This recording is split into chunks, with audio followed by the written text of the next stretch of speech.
Bonsoir et bienvenue à ce rendez-vous du journal en langue française de ce vendredi 29 avril 2022. Au sommaire de cette édition, plus de 200 prisonniers ayant purgé le quart de leur peine viennent d'être libérés à la prison centrale de Mimba l'après-midi de ce vendredi en présence des représentants du ministère de la Justice. Une opération prévue dans toutes les maisons carcérales du pays. C'est ce vendredi qu'a été clôturée l'activité d'enregistrement des motos et vélos des particuliers en vue de leur autoriser à circuler librement à nouveau en mairie de Bujumbura. Une activité qui a enregistré une faible affluence ce dernier jour par rapport au premier jour. Lundi, voilà pour le sommaire. Dans un instant, les détails.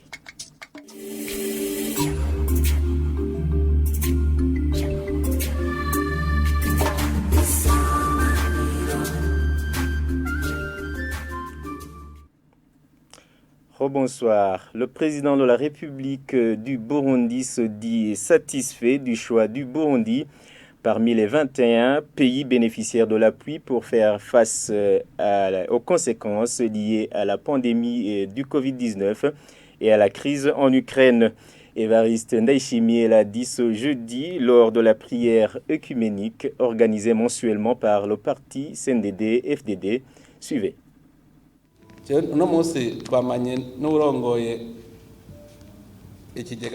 Aujourd'hui, j'ai reçu en audience le représentant du FIDA dans la région. Il m'a dit que le Burundi figure parmi les pays qui ont été choisis pour bénéficier d'un appui financier en vue de faire face aux conséquences du Covid-19 et de la guerre en Ukraine. Moi, je me suis étonné de voir un pays, hier, considéré comme maudit, mais aujourd'hui mis sur la liste de 21 pays qui doivent bénéficier d'une telle aide. Au Burundi, dernièrement, nous avons accueilli une conférence continentale des jeunes et c'était une première et il a été organisé au Burundi. Dans un communiqué, les jeunes ont demandé à ce que le Burundi accueille la conférence à chaque fois qu'elle sera organisée. Cela dit, même si les autres refusaient, quand tu es béni par la jeunesse, ça suffit.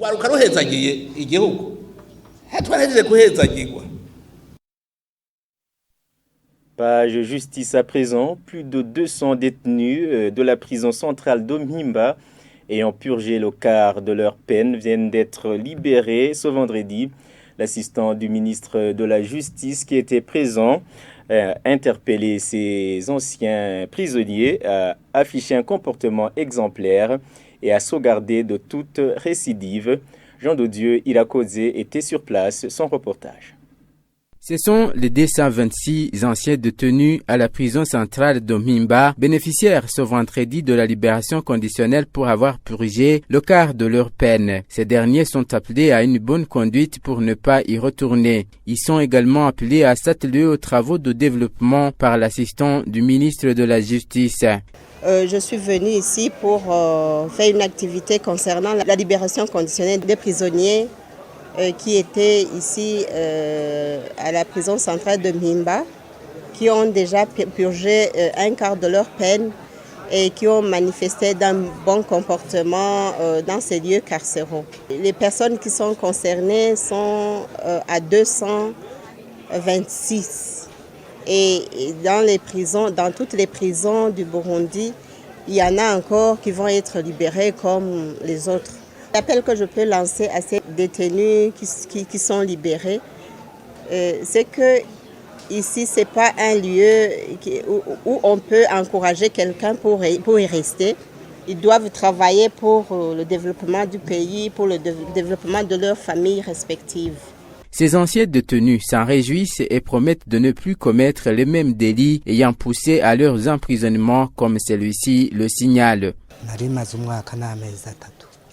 Je venais de passer une période d'1 année et 3 mois dans cette prison de Mimba pour cause de chanvre. Je remercie le bon Dieu et ses autorités qui viennent nous libérer pour rejoindre nos familles respectives. Je vivais dans de mauvaises conditions. Pour trouver à manger, c'était très difficile. On pouvait passer 3 jours, voire 5, à ne manger que le haricot, que Dieu soit loué. Pour être incarcéré, c'est une personne qui a laissé du chanvre chez moi après en avoir nié une fois saisi. Depuis ce jour, je ne conserverai plus une chose d'autrui, ça porte préjudice. Au niveau national, l'assistant du ministre de la Justice parle de 574 anciens détenus relâchés sur libération conditionnelle. Page éducation, toute recherche devrait être participative. C'est du moins le point de vue de Salvatore Kaboneka.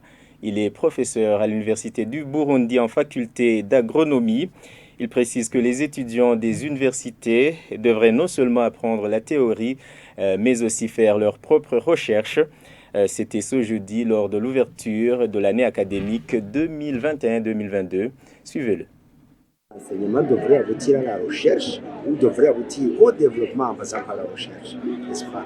Alors ce qu'il y a, c'est que généralement, et l'enseignement recherche, parce que l'enseignant doit être aussi un chercheur, il faut qu'il se rapproche du bénéficiaire, de l'agriculteur ou alors tout autre consommateur dans d'autres domaines. Il faut absolument que cette recherche fasse participer, c'est ce qu'on appelle la recherche participative, le bénéficiaire, parce qu'il contribue. Il a la question lui-même, il cherche une réponse et vous pouvez l'aider de manière participative et inclusive. On a fait remarquer aussi que l'étudiant devrait être un étudiant chercheur, un étudiant entrepreneur, un étudiant enseignant. Il doit s'immerser dans le domaine, même encore sous le banc de l'école. Un étudiant, normalement, en fin d'études, devrait passer quelque temps dans une entreprise ou dans une exploitation pour comprendre ce qui se passe et combiner la science qu'il a acquise en classe et la réalité de terrain. Autre chose, la plupart des mémoires qui ont été faites dans ce pays, dans différentes facultés, n'ont pas porté le résultat au niveau de l'agriculture. Ces travaux de recherche étudiantins, je dirais, ils sont restés dans la bibliothèque. Parce qu'on devrait changer de façon à ce que le contenu essentiel des travaux de mémoire soit porté, n'est-ce pas, auprès des utilisateurs, des agriculteurs, des bénéficiaires. Et même pendant ce processus, les entrepreneurs peuvent se rendre compte qu'il y a une avancée technologique, il y a une innovation qui vient d'être produite, ils peuvent proposer éventuellement une contribution financière pour avancer la recherche dans ce domaine. Je vous l'avais annoncé en titre, clôture ce vendredi en mairie de Bujumbura de l'activité d'enregistrement des motos et vélos des particuliers dans certains centres visités ce vendredi. L'affluence était moins nombreuse par rapport au début de ce travail ce lundi.